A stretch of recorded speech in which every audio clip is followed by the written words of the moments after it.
आमे विभिन्न प्रकार पिठौर बरा खाई था। आज आम करवा आम ओडिशार पारंपरिक पिठौरा है सजन सागर पिठौरा। ये खाद्यटी बहुत भल लगे। साग तो एमती देहपाई बहुत हेल्दी होता है। आशा कर भल लगे तार वीडियो संपूर्ण जानीपारे आम केमती करवा सजना पत्र बा सजना सागर नहीं बरा करवा पूरा कम समय मात्र 10-15 मिनट रेडी हो।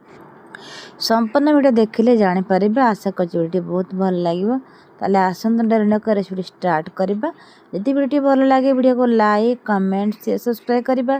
फेसबुक इंस्टाग्राम फॉलो करदे आ फेसबुक पेज देखते फॉलो करदे। यूट्यूब देखते सब्सक्राइब करके वीडियो शेयर करदे। नमस्कार जय जगन्नाथ जय माँ गायत्री मानस आपण को स्वागत कर रोषे मानसी आसंते जा रोषे स्टार्ट कर कौन कौन दरकार देखु। प्रथम दरकार सजना शाग मात्र 8 कि 10टा डेम्फ मात्र अधिक किसी ना दरकार ना।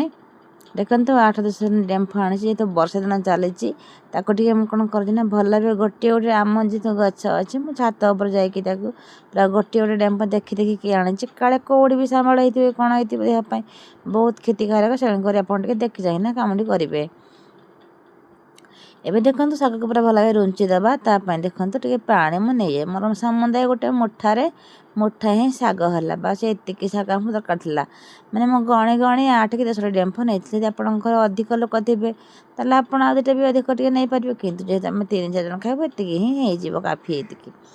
देखो प्रथम शाग को धोईदेवा धोई सारापर शाग गोटे जगह काढ़ीदे आपको चाहिए आप काटी पारे न काटि पारे। देखो मुझे काटेनि पूरा गोटा गोटा नहीं भल लगे ही खायापाई बहुत। एवं देखु शाग काटि सारापर नुची सारापर देखो ये आप देखते आलू यहाँ आलू मुझे 2टा आलू काटिकिना ग्रेटर पूरा सर सर काटिकी भल भाव धोई देकी पानी के पकई आउ थे धोई एमती 2-3 थर मुझे धोई देख धोलापर आलूटा ही सफा होता है आलूटा काटिकी देदेवे। देखो ये शाग देली प्रथम देली शाग आलू ये अदा रसुण प्याज पेस्ट देखु ये पियाज 4-5टी ने लंबा लंबा टे काटिकी ने देखो ये लंका स्वाद अनुसार निहती लंका देवे कहीं राग राग हेल्ले जिनटी भल लगी खायापाई। यही जिनटी करने आमर मुख्य जिनस है देखो लुण भी देदेले आमको चावल बटा दरकार चूना बटा दरकार नहीं बटा ना बहुत भल मुझे कहबी आउ जी पाखे चूना मुझे ताल पकड़ी करी चूनाटा मैंने पड़ा तेणुक मुझे चूनाटा को आड कली। देखो प्रथम मुझे 2 चामच 3 चामच दूसरी गोले देवी देखी मत ठीक ठाक लगे ना। देखो जेहतु चूनाटा मुझे देखो पानी हाथ हाथ होना भल भाव गोलीदेली आमर ये देखो आलू पियाज कंचा लंका हलदी गुंड लुण आ शाग सब जिनस एकाठी गोलीदेले मात्र एतिक जिनस हम आ पूरा फटाफट हम खायापाई बहुत भल लगी खायापाई थोड़ा करूँ। आ सजेस्ट करेंगे निहाती भाव में आपड़ चूना बदल चाउल गुंड माने चाउल बटा को देवे कहीं जेहेतु इच्छा करी सांगे सांगे खायापाई जेहेतु मागे चूना मुझे ताड़ पकड़ी करी से चूनाटा को रखी फ्रिज से चूना को मैंने कर देखा आम टे सेट दरकार नहीं टे बटीदे बहलिया होता है भल भाव में आमती गुंड देले टे जहाँ हाथ में आसो मैंने अठाड़ा आंसड़ा आसबनी। एवं देखो जी भी हो भल गोलेदेली गोले दे सारापर आपको जा पिठौ भजा करवा पिठा करवा खायापाई।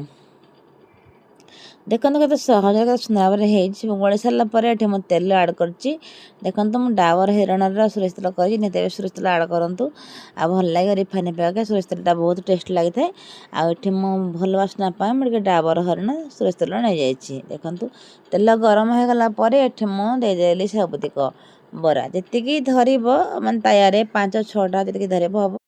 एवं देखो मत यतिक सबुतिक पिठा भजा करने मत 2 थर कर पड़ा कहीं प्रथम 4-5टा देली जगह जो धरला ना मुझे आउ थे पचरे पुणी आउ गोटे भाई को देती एमती कि मोर 7-8टी बरा आराम से होता मात्र मुठाए शाग देखूँ गोटे परिवार एमती आम करवा सैड्रे खाइबा तो सेमती स्नाक्स आकार खाईपारे जो भात खाइबे कि ना सैड्रे खाली लंका रसुण दली देले भी से मड़े मड़े खाइबे बहुत बढ़िया लगे करूँ खातु केमी है आपण अनुभूति मो सहित कमेंट कर दिंतु। भल लगे वीडियो को लाइक कमेंट से सब्सक्राइब करूँ पाखे बेल आइकन को ऑल कर संगे फेसबुक कि फेसबुक पेज कि मोर इंस्टाग्राम देखते शेयर करूँ आ सब्सक्राइब फॉलो कर दिंतु। ଏବେ ଦେଖନ୍ତୁ ଟିକେ ଘୋଡ଼େଇ ଦେଲି 1 ମିନିଟ୍। ତାପରେ ଏବେ ଟିକେ ଲେଉଟାଇ ଦେବା। ଦେଖନ୍ତୁ ଲେଉଟାଇ ଦେଇ ସାରିଲା ପରେ ଆରାମସେ ଲେଉଟି ଗଲା। ପିଠଟି ମଧ୍ୟ ଅଧିକ ହେଇଗଲା, ମାନେ ଗୋଟେ ପାଖ ହେଇଗଲାଣି, ଅଧିକ ହେଇଗଲା। ଆପଣ ଜାଣିଥିବେ ସଜନା ଶାଗ କମ୍ ସମୟ ଲାଗିଥାଏ ହେବା ପାଇଁ। ଏବେ ଦେଖନ୍ତୁ ତାକୁ ଲେଉଟାଇ ଦେବା। ଆକୁ ଆମେ ଆଉ ଟିକେ ତେଲ ଦେଇଦେବା। ତେଲ ଦେଇକି ଆକୁ ଆମେ ରେଡ଼ି କରିଦେବା। ପୁରା ଦେଖନ୍ତୁ ଟିକେ ହଳଦୀ ପକାଇ ସୁନ୍ଦର ଦେଖାଯାଉଛି। ଟିକେ ହଳଦୀ ନ ପଡ଼ିଲେ କ'ଣ ନା ଫିକା ଫିକା ଲାଗିଥାଏ, ସେଥିପାଇଁ। ଏବେ ଦେଖନ୍ତୁ ପୁଣି ଆଉ ଟିକେ ତେଲ ଦେଇଦେଲି। ଏଠି ଦେଖନ୍ତୁ ମୁଁ ଏବେ ଡାବର ସୋରିଷ ତେଲ ଟିକେ ଦେଇଦେଲି। ଏବେ ତାକୁ ଆଉ 1 ମିନିଟ୍ ପାଇଁ ମଧ୍ୟ ଘୋଡ଼ାଇ ଦେଇଛି। ଦେଇସାରିଲା ପରେ ଦେଖନ୍ତୁ ସେ ମଧ୍ୟ ରେଡ଼ି ହେଇଗଲାଣି, ମାନେ ସେପଟଟା ମଧ୍ୟ ହେଇଗଲାଣି। ଆକୁ ଏପଟ ସେପଟ ଆଉ 1 ମିନିଟ୍ ପାଖା କରିଦେବା। ତାପରେ ଆମେ ତାକୁ କାଢ଼ିଦେବା। ଆକୁ ତ ମୁଁ ଦ୍ୱିପହରେ କରିଥିଲି ଖାଇବା ପାଇଁ, ଭାତ ସହିତ ଖାଇବା ପାଇଁ କରିଥିଲି। ଆଉ ଏମିତି ମଜା ଲାଗୁଥିଲା ଯେ ଆପଣମାନେ ବିଶ୍ୱାସ କରିବେନି, ନ କଲେ। ଯଦି ଶାଗ ଅଛି ତାହେଲେ ଏମିତି ପୁରା କମ୍ ଖର୍ଚ୍ଚରେ କରନ୍ତୁ, ଖାଆନ୍ତୁ। ବହୁତ ହେଲ୍ଦି ମଧ୍ୟ ହେଇଥାଏ। ଖାଲି ଟିକେ ପିଠା ବାଟି ଦେଲେ ହେଇଯିବ।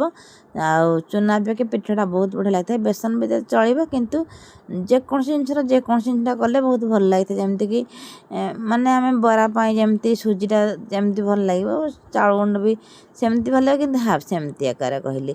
ସେଇ ଏକା ଚାଉଳ ଦେଖନ୍ତୁ ଚୁନା ହେବ, ସେଇ ଏକା ଚାଉଳର ମଧ୍ୟ ଚୁନା ଯେଉଁ ବଟା ହେବ, କିନ୍ତୁ ବଟାରେ ବହୁତ ଭଲ ଟେଷ୍ଟ ଆସିଥାଏ ଆହୁରି।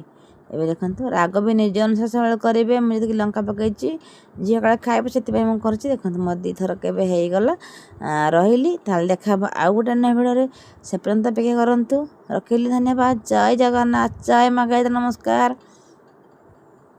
ଇଏ ବି ଆମର ଓଲଟି ଗଲା। ଆଉ ରେଡ଼ି ହେଇଗଲା ଏଠି ଆମର ସଜନା ଶାଗର ପିଠଉ ବରା। ଆପଣ ତା ନାଁଟା କ'ଣ ଦେବେ କମେଣ୍ଟରେ କହିବେ। ମୁଁ ତ ଦେଇଛି ପିଠଉ ବରା ଦେଇଛି, ଛୋଟ ଛୋଟ କରିକିନା। ଭାତ ସହିତ ଖାଆନ୍ତୁ କି ସେମିତି ନର୍ମାଲରେ ଖାଆନ୍ତୁ, ବହୁତ ଭଲ ଲାଗିବ। ତାହେଲେ ରହିଲି, ଧନ୍ୟବାଦ, ଜୟ ଜଗନ୍ନାଥ। ଏବେ ଦେଖନ୍ତୁ ଯେତିକି ପୁଣି ମୋର ଥିଲା ସେତିକି ତ ମୁଁ କରିଦେଲି। ପ୍ରଥମଟା ଆପଣ ମୁଁ ଦେଖେଇଥିଲେ, ସେକେଣ୍ଡଟା ବି ଦେଖାଉଛି। ଦେଖନ୍ତୁ ଏଠି ଶାଗଟାକୁ ମଧ୍ୟ କାଟିଲେ ଚଳିବ, ନ କାଟିଲେ ମଧ୍ୟ ଚଳିବ। ଦେଖନ୍ତୁ କେତେ ସୁନ୍ଦର ଭାବରେ ଏବେ ହେଇଗଲା ଆମର ଏଠି ସଜନା ଶାଗର ପିଠଉ ବରା। ଆପଣ କହିନା ଖାଆନ୍ତୁ କେମିତି ହେଲା। ଆପଣଙ୍କ ମତାମତ ଆମ ସହ କହିଦିଅନ୍ତୁ।